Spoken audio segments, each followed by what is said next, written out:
వాడెవ్వడో వచ్చి కూటమి పెడితే వీడెవ్వడో వచ్చి కుట్రలు చేస్తే. నమస్తే, వెల్కమ్ టు సత్యాగ్రహి. నేను శివాని. తెలంగాణ సమాజమా, ఒక్కసారి ఆలోచించు. 10 ఏళ్ల కిందట మనం ఎందుకు పోరాడాం? మన నీళ్లు మనకు కావాలని, మన నిధులు మనకే దక్కాలని, మన ఉద్యోగాలు మన పిల్లలకే రావాలని కదా. దశాబ్దాల పాటు పరాయి పాలనలో నలిగిపోయిన మన బతుకులు వందలాది మంది అమరవీరుల బలిదానాలతో విముక్తి పొందాయి. కానీ ఈ రోజు 12 ఏళ్ల తర్వాత మళ్ళీ మనం అదే పాత చీకటి రోజుల్లోకి నెట్టబడుతున్నామా? స్వరాష్ట్రంలో స్వేచ్ఛ వాయువులు పీల్చుకుంటున్న మనపై మళ్ళీ ఆంధ్ర పాలకులు ఆధిపత్యం చలాయించడానికి తెర వెనుక కోతులు తవ్వుతున్నారా? అవును, ఇప్పుడు పొలిటికల్ సర్కిల్స్ లో వినిపిస్తున్న నగ్న సత్యం ఇదే.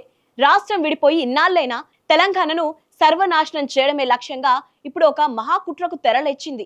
ఈ కుట్రల వెనక ఉన్న అసలు సూత్రధారులెవరు, పాత్రధారులెవరు? ఈ రోజు ఈ వీడియోలో పూర్తిగా ఆధారాలతో బట్టబయలు చేయబోతున్నాం.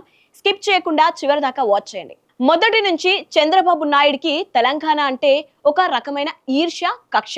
హైటెక్ సిటీ నేనే కట్టాను, హైదరాబాద్ ను నేనే డెవలప్ చేశాను అంటూ డబ్బా కొట్టుకునే బాబుకు తెలంగాణ విడిపోయి కేసీఆర్ పాలనలో తనకంటే అద్భుతంగా దూసుకుపోయిన రాష్ట్రాన్ని చూసి ఆయన తట్టుకోలేకపోయారు. కేసీఆర్ ఉన్నంత వరకు సాధ్యం కాని కుట్రలు ఇప్పుడు మళ్ళీ పడగ విప్పుతున్నాయి. అందుకే ఎలాగైనా తెలంగాణపై మళ్ళీ తన జెండా ఎగురవేయాలని చూస్తున్నారు చంద్రబాబు. కానీ డైరెక్ట్ గా వస్తే తెలంగాణ ప్రజలు తరిమి కొడతారని బాబుకు బాగా తెలుసు. అందుకే ఆయన తన శిష్యులను, మిత్రులను రంగంలోకి దించారు. అందులో మొదటి పాత్ర జనసేన అధినేత పవన్ కళ్యాణ్. ఆంధ్రలో చంద్రబాబుతో పొత్తు పెట్టుకొని అక్కడ అధికారం అనుభవిస్తున్న పవన్ కళ్యాణ్ ఇప్పుడు హఠాత్తుగా తెలంగాణలో జనసేన ఆఫీస్ ను ఎందుకు ఓపెన్ చేశారు? దానికి కారణం చంద్రబాబు రాసిన స్క్రిప్ట్. బాబు ఏం చెబితే దానికి తలలూపడమే పవన్ కళ్యాణ్ పనిగా పెట్టుకున్నారనేది విశ్లేషకు చెబుతున్న మాట. తెలంగాణలో పవన్ కళ్యాణ్ పార్టీని యాక్టివ్ చేయడం వెనక ఉన్న అసలు ప్లాన్ ఏంటో తెలుసా? ఇక్కడున్న ఆంధ్ర సెటిలర్ల ఓట్లను, పవన్ కళ్యాణ్ సామాజిక వర్గం ఓట్లను ఒక తాటిపైకి తెచ్చి తెలంగాణ రాజకీయాలను శాసించడం అంటే ఇక్కడి స్థానిక ప్రజల నిర్ణయాలను పక్కన పెట్టి మళ్ళీ ఆంధ్ర నేతలే ఇక్కడి రాజకీయాలను డిసైడ్ చేయాలనేది చంద్రబాబు మాస్టర్ ప్లాన్ గా తెలుస్తోంది. సరే, చంద్రబాబు పవన్ కళ్యాణ్ ప్లాన్ వేశారు. మరి వీళ్లకు అంత ధైర్యం ఎక్కడిది? అక్కడే ఉంది అసలు ట్విస్ట్. వీళ్లకు కావాల్సినంత అండదండలు, వెన్నుదన్ను అందిస్తున్నది కేంద్రంలో ఉన్న బీజేపీ ప్రభుత్వమేనట. ఆంధ్రలో చంద్రబాబు కూటమిలో బీజేపీ భాగస్వామిగా ఉంది కాబట్టి తెలంగాణలో కూడా చంద్రబాబు నెమ్మదిగా కాలు పెట్టడానికి బీజేపీ పరోక్షంగా సహకరిస్తున్నట్టు తెలుస్తోంది. కానీ ఇదంతా ఒక ఎత్తైతే తెలంగాణలో అధికారంలో ఉన్న కాంగ్రెస్ ఇస్తున్న సపోర్ట్ నెక్స్ట్ లెవెల్.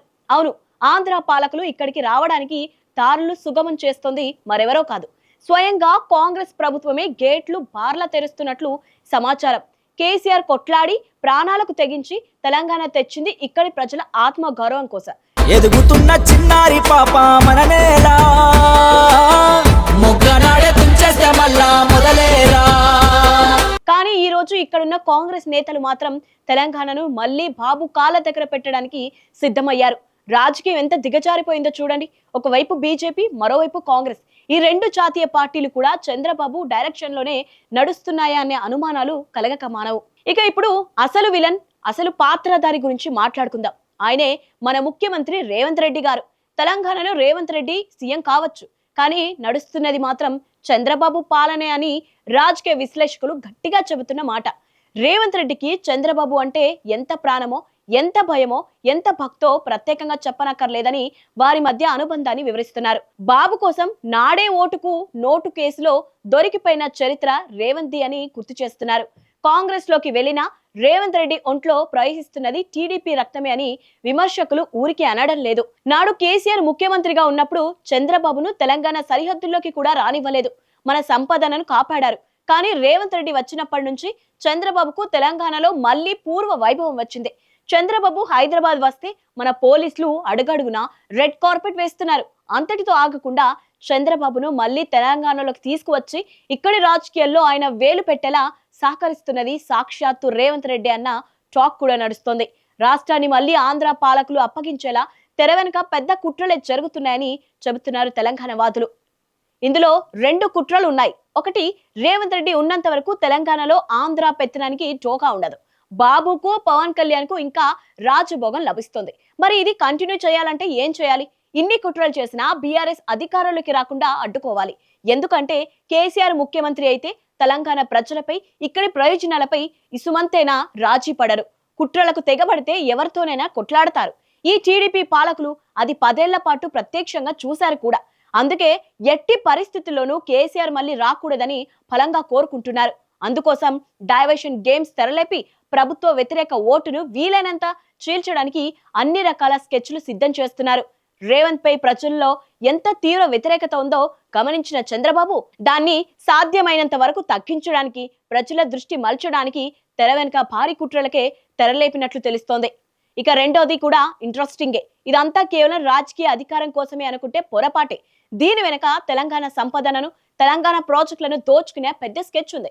ఇప్పటికే రేవంత్ రెడ్డి ప్రభుత్వం కొన్ని ప్రాజెక్టులను గుట్టు చప్పుడు కాకుండా ఆంధ్ర వశం చేస్తోందనే ఆరోపణలు వస్తున్నాయి. మన కృష్ణా, గోదావరి జలాలపై తెలంగాణకున్న హక్కులను రేవంత్ రెడ్డి పరంగా పెడుతున్నారు. తెలంగాణ రైతులకు సాగునీరు అందకపోయినా పర్లేదు, కానీ ఆంధ్రాకు మాత్రం నీటి తరలింపు నిరంతరాయంగా సాగాలి. ఇది ఇప్పుడు నడుస్తున్న గుప్త రాజకీయం. చంద్రబాబు అడిగిందే తడవుగా తెలంగాణ వాటను ఏపీకి దారపోస్తున్నారు. నాడు ఉమ్మడి రాష్ట్రంలో మన నీళ్లను దొంగిలించి రాయలసీమకు, ఆంధ్రాకు తరలించకపోతుంటే నోరెళ్లబెట్టి చూసాం. మళ్ళీ ఇప్పుడు స్వరాష్ట్రంలో మన కండ్ల ముందే మన నీళ్లు తరలిపోతుంటే మన ముఖ్యమంత్రే దానికి తల ఊపుతుంటే ఇంతకంటే పెద్ద విషాదం, ఇంతకంటే పెద్ద ద్రోహం ఇంకేమైనా ఉంటుందా? తెలంగాణ ప్రజల గొంతు కోసి చంద్రబాబు నెత్తిన పాలు పోయడం రేవంత్ రెడ్డికి ధర్మమేనా అని తెలంగాణ సమాజం ప్రశ్నిస్తోంది. తెలంగాణ బిడ్డలారా, ఇప్పటికైనా మేల్కొనండి. ఇన్నేళ్లుగా మనం పడ్డ కష్టాలు, మన త్యాగాలు మళ్ళీ ఆంధ్ర పాలకుల పాదాల చెంత తాకట్టు పెట్టడానికి సిద్ధంగా ఉన్నారా? చంద్రబాబు కుట్రలు, పవన్ కళ్యాణ్ యాక్టింగ్, రేవంత్ రెడ్డి వెన్నుపోటు ఇవన్నీ కలిపి తెలంగాణను మళ్ళీ వెనుకబాటుతనంలోకి నెట్టేయడానికి చూస్తున్నాయి. ఈ రోజు మనం గనక ప్రశ్నించకపోతే రేపు మన పిల్లల భవిష్యత్తు అంధకారం అవుతోంది. మన నీళ్లు పోతాయి, మన నిధులు పోతాయి, మళ్ళీ మనం పరాయి పాలకుల కింద బానిసలుగా బతకాల్సి వస్తుంది. ఇది 4 కోట్ల తెలంగాణ ప్రజల ఆత్మగౌరవ సమస్య. మన అస్తిత్వాన్ని కాపాడుకోవడానికి, ఆంధ్ర పాలకుల ఆధిపత్య పోకడలను తిప్పికొట్టడానికి మరోసారి ఉద్యమించాల్సిన సమయం ఆసన్నమైంది. రేవంత్ రెడ్డి చేస్తున్న ఈ తెలంగాణ ద్రోహాన్ని, చంద్రబాబు కుట్రలను ప్రతి ఒక్కరూ గల్లీ గల్లీలో నిలదీయాలి అని పిలుపునిస్తున్నారు తెలంగాణ వాదులు. ఈ వీడియో నచ్చినట్టయితే లైక్ చేయండి, షేర్ చేయండి. ఇలాంటి పొలిటికల్ అప్డేట్స్ కోసం మా ఛానల్ ఇప్పుడే సబ్స్క్రైబ్ చేసుకోండి.